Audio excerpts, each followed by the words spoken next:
Ki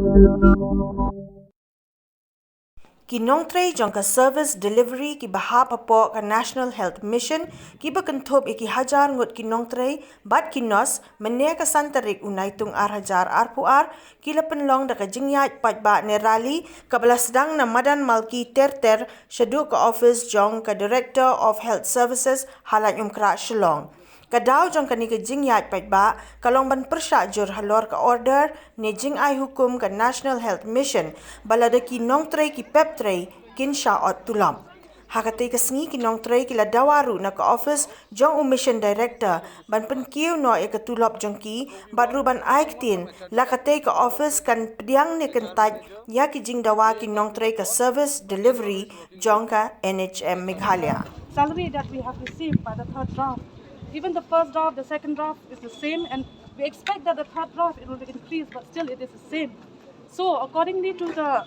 livings that we are living today, a standard living, and all the things have been increased, it is not satisfied. It is not according to the salary that we have received. So what we request to the MD, if he can increase a little bit, it should be according to our needs and according to our responsibilities and according to our workload which we work in the UPHCs, either the PHCs, either the CHCs, especially the staff nurse, all the nurses like A&M nurses, they have to conduct the delivery case. In case the doctors are not there, if anything happens, like any critical case or any situation happens, the nurses get the blame. So the doctors also have been increased. What about the nurses? So we request the MD, if he can increase the salary for the nurses also, it will be satisfied for us all. So with this, I request and I please the MD also kindly look into us. Thank you. Tahu kejengnya mi paitbah kejengnya kan sini Naitung player haki plakat ni haki jingiaid kiba ni labu ki kajeng terwa kemat ke office jong mission director kalau lale ya kini ka rationalization kaba let's say claim dapat ban bisyar banyak di kalau penong yang ni ba apa dengki jingmi juga di draft kata ka first ke second kata ka third draft